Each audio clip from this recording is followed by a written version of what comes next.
Hi, this is Jeffrey West with Greenprint for Life. I'm sitting here this afternoon on November the 12th, the day after Remembrance Day. Now, I'd like to share a little bit about me personally. My grandfather came over to Canada from Ireland. He himself served in the war. And although I never knew my grandfather, I felt a very strong connection to him.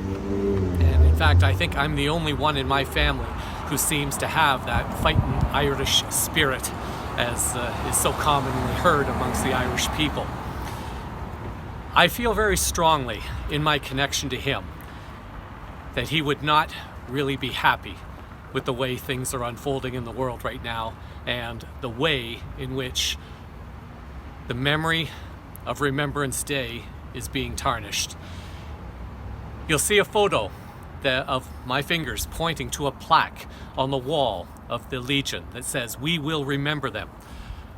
And I'm finding that very hard to believe in this year. 2 years after this virus has come into our country, governments, leaders across all sectors have moved forward in removing the rights and the freedoms that our veterans fought so valiantly to bring to our country and to our lives.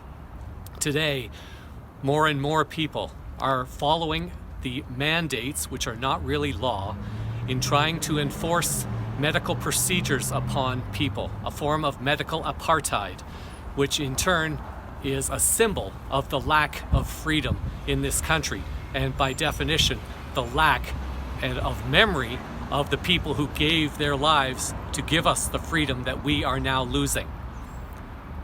I find it sadly ironic that on Remembrance Day, the leaders across our country stand claiming to be in memory of those who died for us, while at the same time behind us, they themselves are responsible for taking away the very freedoms of the people that they are pretending to honor on Remembrance Day.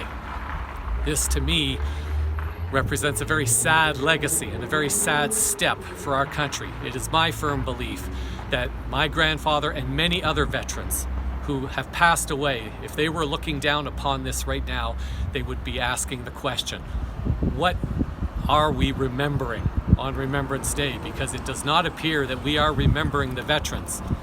It appears I don't even know what it is that we are remembering on Remembrance Day.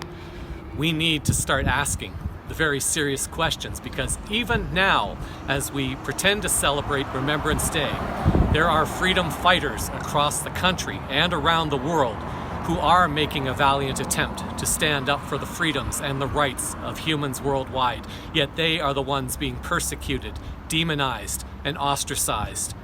So if we are claiming to remember those who died on Remembrance Day, but at the same time turning our backs on the valiant freedom fighters who are standing up for the freedom of all people worldwide at this time, this to me represents a sign of hypocrisy, and really that is a stain of blood on all of us and our country.